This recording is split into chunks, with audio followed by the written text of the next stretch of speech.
Everyone. Thank you for just tuning in to our broadcast today as we're looking at the topic of disabilities. We're looking at how we can see possibilities in all aspects of our lives. I just want to again thank you for tuning in.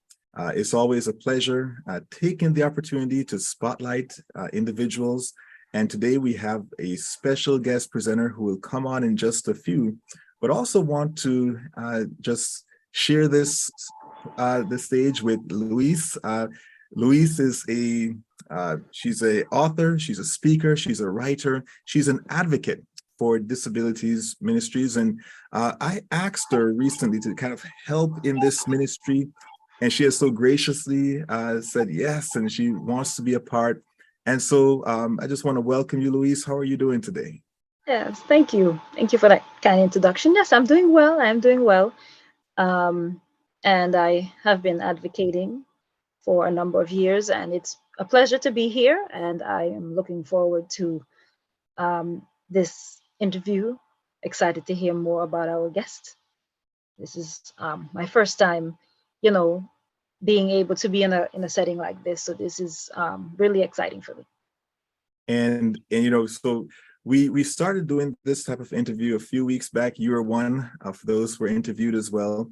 And we want to continue to do this, a ministry on behalf of the Georgia Cumberland Conference, the Possibility/Disabilities Ministries. And we really want to get the word out about inclusion or inclusiveness. And we're praying that as we continue to interview and share and dialogue, that we'll see positive changes occurring. So we want to introduce to you someone who has a lot to share. And I'm going to add the spotlight. We're talking of none other than Crystelle Toledo. And a little bit about Crystelle. Crystelle is 18 years old, and she's a senior in high school.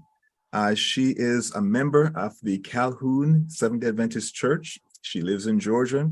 She loves horseback riding. She loves crocheting and playing with her violin. And now I just want to say, I like horseback riding, but the two times, Crystelle, that I did that, one time my horse took off with me. and the other time my horse got agitated and nearly threw me off. So I like horseback riding, but from a distance. Hats off to you. But welcome, Crystelle. How are you doing today? Doing all right. Thank you, Pastor. Awesome. And I'll start off with our first question. And Crystelle, why is the topic of disabilities important to you?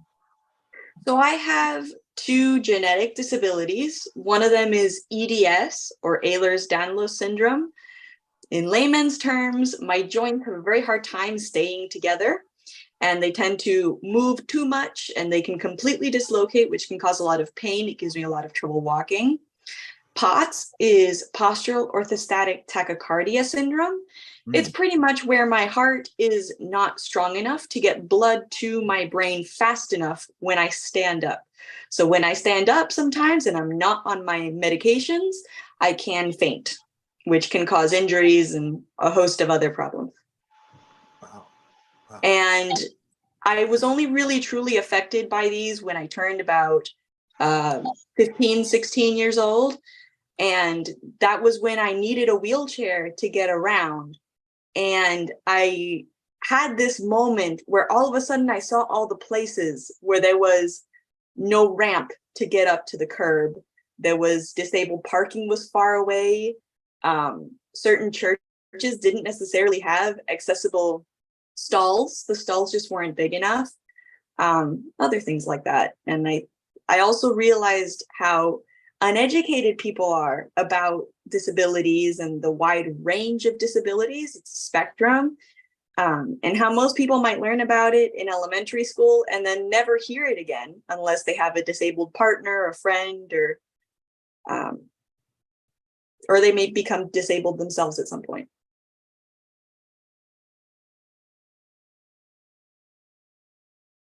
I was muted there, but wow. Louise, I don't know if you have a question you'd like to share.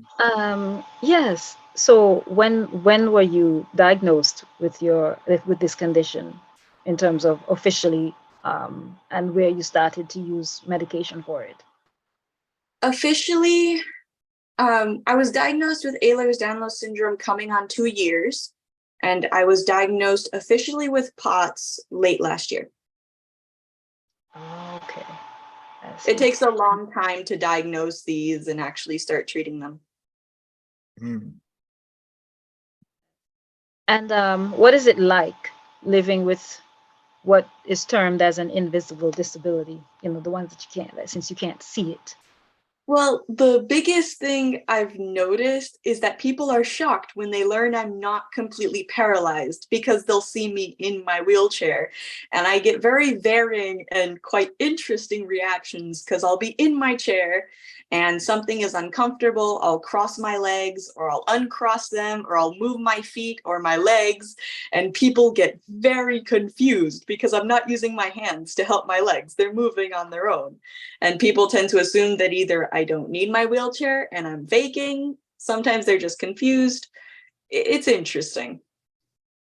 Wow. I find that what you said there very interesting too, because I came across a young lady on YouTube who is a blogger, and she too uses a wheelchair to get around, and she has a similar condition where standing is an issue for her, so she uses mobility chairs.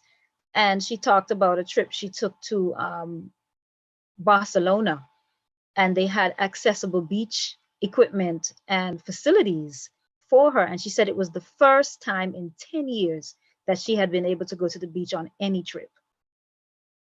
So, you know, I thought that was interesting.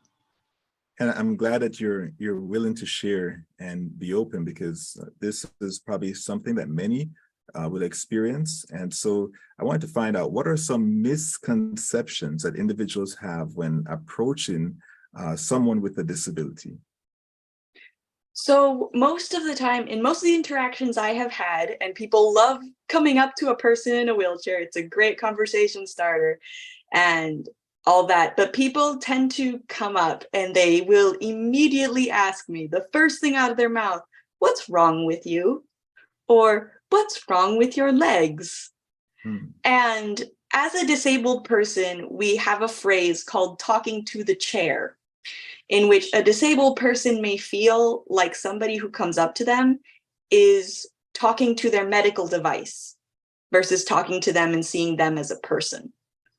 So I would strongly recommend that if you do come in contact with somebody in a chair, somebody using a mobility aid, like, don't be shy. Please come up to us, talk to us. We're lonely. So just relax. But like, just take a bit of extra time. I understand you're curious, but just take a bit of extra time to get to know me. Ask me my name. How am I doing? All those kinds of things. I have come into contact with a few people. It's a very small percentage of the people that have come up to me, but they will be like, "Hey, I was just wondering, I was just curious. I do not want to be rude, and you do not have to answer me, but I am curious as to why you're in a chair." And I have to say, that is the most respectful thing I have ever heard anybody say when they want to ask, because I understand you're curious. Curiosity is not a sin, but there are definitely ways to be respectful and understanding of a person in that situation. Interesting. Thank you again for sharing. So you're basically, from what I gather from what you just said, be at ease. Just come, speak naturally. Just approach with just even a curious mind, but a respectful attitude and posture. But you would rather individuals just speak to you as you know, just a friend to a friend, without speaking to a chair, without, you know, looking down upon. That's what I'm gathering. Is that accurate? Yeah. Another thing too is that people will see me in my chair and they will assume that I am somehow intellectually disabled, which, no hate to the people who are. But one thing I do have to say is, even if you are coming up to an adult in a wheelchair who may be intellectually disabled, to not talk to us like we're children. Because even though we may not be able to communicate with you, we may still be of completely mature and sound mind. Yes, ma'am. The way when I when I approach a person, I usually ask them, like you said, I engage them in a conversation, and then I say, well, can I ask you what is the nature of your disability? And I find that I get a nice flow of conversation. As a matter of fact, sometimes I get a surprise look because the way the question is asked, they have an appreciation for it because it's way more respectful. Yes, definitely. All right. So since you're talking about your experience with individuals, what has been your experience like with the church and in your studies? Has there been any growth in terms of accommodations? In terms, let me start by saying I have been to a lot of small churches in my life. I have moved a lot. I have traveled a lot. And one thing that's very special about Adventist small churches is that most of them are completely non-accessible just because of when the structure was built, how small the church is. But I do have many praise to rain on the members that have been incredibly helpful. I have been carried. They have been more than willing to help me move my wheelchair if I need it, and just wonderful people. As far as growth and accommodations, I am very happy to say that the church I attend in Calhoun has just recently done a renovation where they have made it so that there is a ramp up to the stage. We have a lot of elderly people. I'm the only member, young member, I should say, in a wheelchair. But it has just made it a lot more safe for our elderly congregation to get up to the stage, as well as giving me the opportunity to actually be able to be on the stage with the orchestra when I play. So I just want to shout out to Calhoun Church for doing that. So again, they made a ramp for others and even for Crystelle to go up to the stage. And that's something we want to commend publicly. So any church that's doing something, please feel free to advertise, to communicate with the community that there is a change being had. So thank you for mentioning that. And when you are building a new church or thinking of accommodations, those accommodations do not only benefit people with a physical disability or in a wheelchair, it also benefits our elderly congregation so that they can feel more welcome and they can get up on stages easier and all the rest of that stuff. I can also commend a church in Gainesville, Florida that is building a new sanctuary, and because of my presence early on there when the building was starting, they are also building a ramp to their stage. Okay, beautiful. Now for churches and businesses that are built, or there's a little echo, but it's okay. But for churches and businesses that are built prior to the Americans with Disabilities Act in 1990, what encouragement to them would you give in terms of making accommodations? For some, they may say it's impossible, it's hard, and they may put a lot of challenges there or see challenges. But what encouragement would you give to them?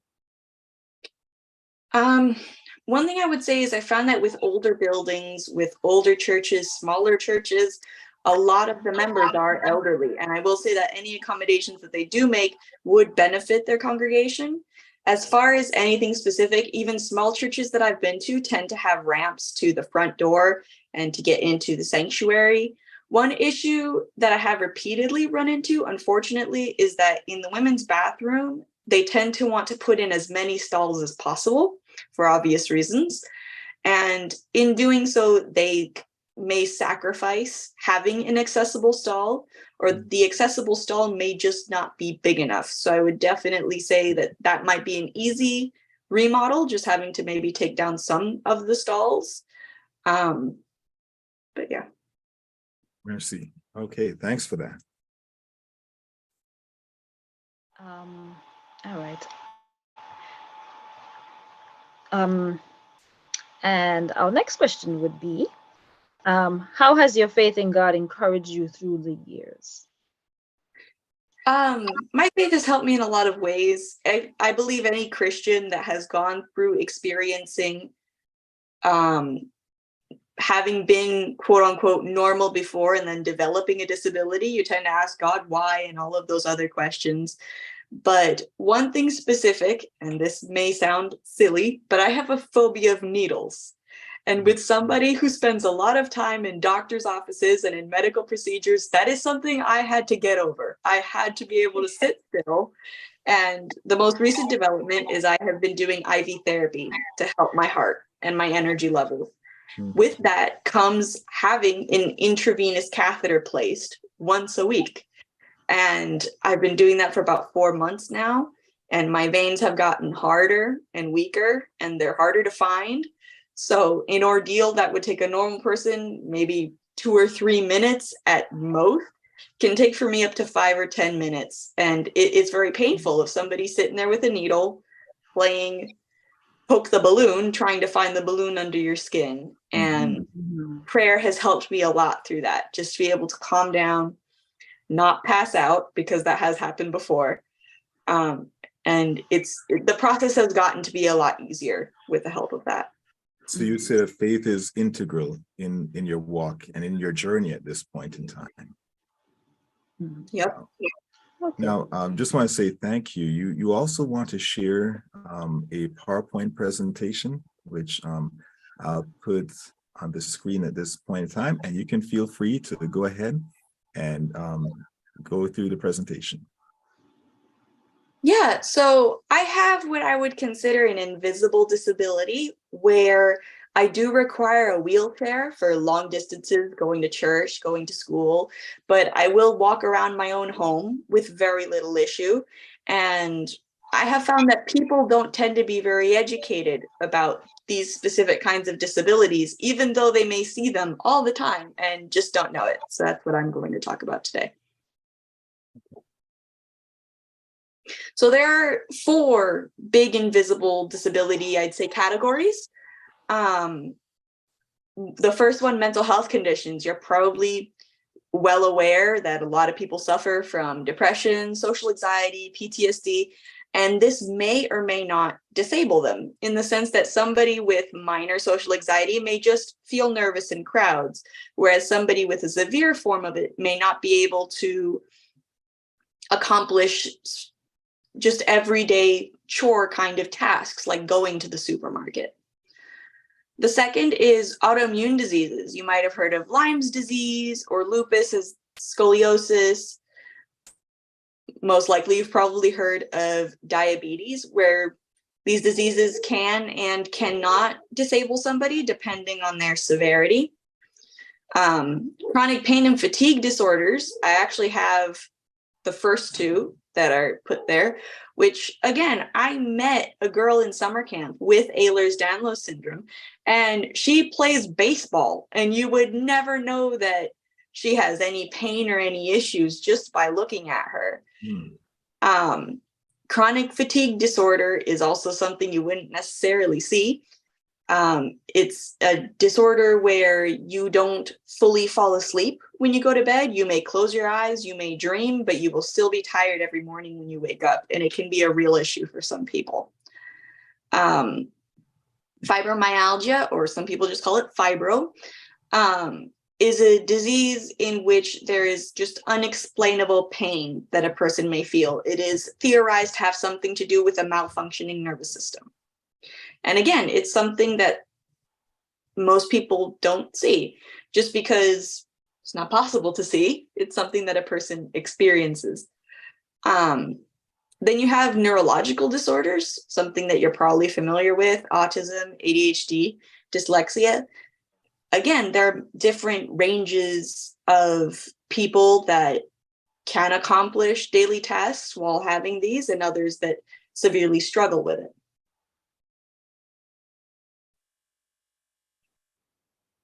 So hence, disabilities can look very, very different.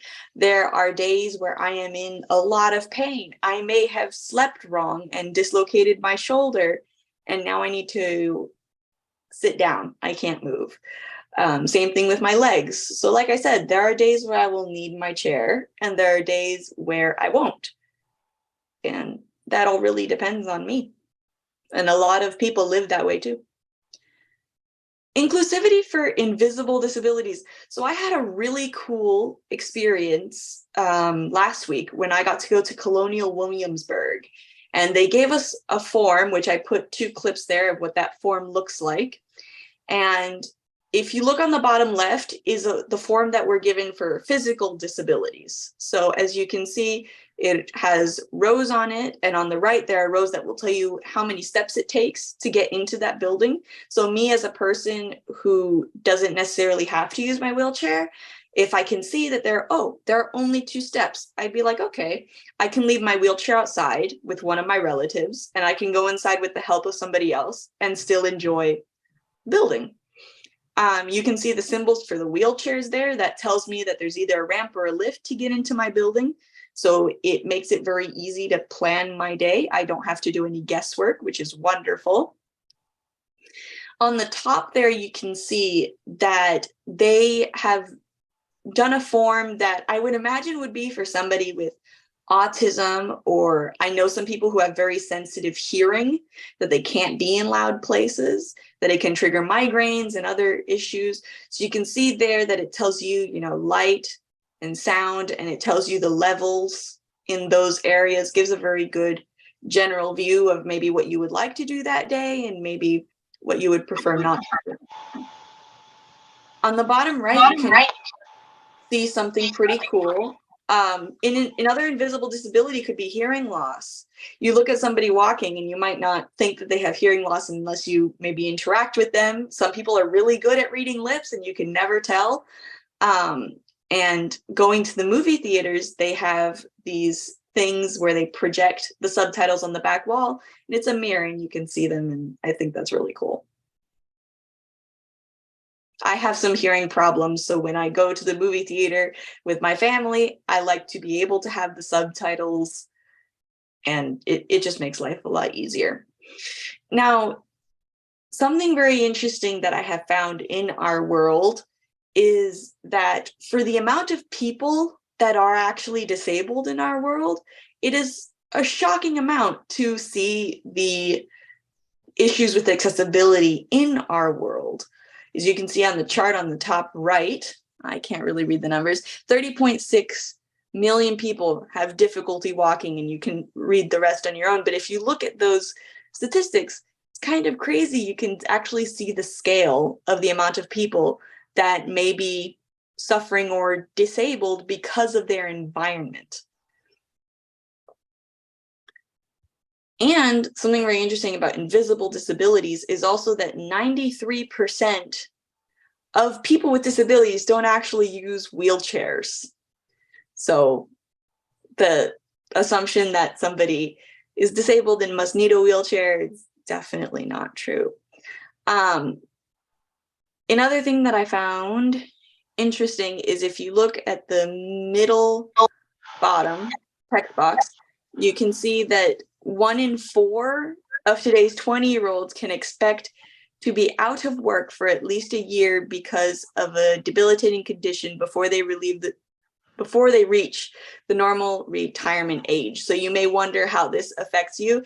Accessibility in the world may affect you at some point in your lifetime. It actually most likely will, whether it is because of a broken bone or a temporary illness. You may need it one day. Now, I am a complete history buff.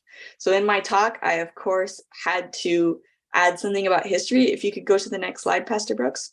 Mm-hmm. So something about ADA, like I said, I am a complete history nerd. I think one of the coolest events in our fight for rights as disabled people is something called the Capitol Crawl that happened on March 2nd, 1990, where over 1,000 disabled people went to the Capitol and crawled up the Capitol steps. And I think the funniest thing about it is that the cops did arrive, they came, but they couldn't really do anything about it because they had no accessible paddy wagons. They had no accessible way to get these people out of the area and actually break up the protest. Wow. I see. I did not know that. That is interesting. All right, let me stop this share here. So we're learning, and that's something that we're appreciative of. We're grateful for those who led the charge and advocated, even at the Capitol steps, for more accessibility. And so it does require someone to advocate. It does require the voices to be heard. And Crystelle, I think we have someone in you who is a strong advocate for this area of ministry. And I'm glad you're part of Georgia Cumberland Conference and your voice is being heard. And I hope from this platform, more individuals will be inspired to share their voices, to advocate as well, and to really just be a light to the world. And I just want to say thank you for just being a part of this interview. I don't know. Yeah, and if there are any other people out there who are history buffs like I am, there is a wonderful TED Talk by a woman called Judith Heumann, she was actually there on the day of the Capitol crawl, and it's a TED Talk, and she talks about it. All right, beautiful, beautiful. Luis, if you We'll want to look that up. If you want to share any final words and maybe pray. Yes, to close. Okay, sure. Yeah, it was wonderful being able to meet you, Crystelle. Know that I'll be in touch with you, because I am an advocate for persons with disabilities, and it's a wonderful opportunity to meet another woman who has what is an invisible disability as well, and who has blazed the trail in your area just as I have. And it's something that I find that as women of God, we can help others who are who may not be there yet, but we can bring awareness to their minds and to their hearts that they pray for those of us who are there, and recognize that there's going to come a time where you might be there. So help us help you, and help others. So I want to say thank you for your significant contribution. And I pray that God continues to bless you in your walk as you continue to live for him. Thank you very much. All right, so let's just have a quick word of prayer. Our kind Father, we want to thank you for this wonderful day. We want to thank you for this opportunity that you've given us to come together as a ministry and as individuals in the movement of disabilities. We want to be the ones who you use as your vessels to help others out of their dark situations, or to help others understand that their situation is not the end, but it's a blessing. And you have said in your word that we must go out and preach to the blind and the lame, and those who are in need, and the motherless and the fatherless. And Lord, we thank you that you have given us this charge, and we ask that as we go forward, that you will continue to endow us with your spirit, continue to give our bodies the functions that they need, and give us the strength through your word to persevere and to press on, and to be that beacon of light, just like those who came before us. We ask that you continue to keep us as we live our separate lives, but even though we separate from each other, let our hearts and our minds never separate from you. And bless those who are listening and who will listen. In your name I pray. Amen. Amen. All right, thank you, everyone, and blessings to each and everyone who's listening. Hope to see you another time when we have another interview in a few days or weeks. Take care. Okay. All right then. Bye-bye.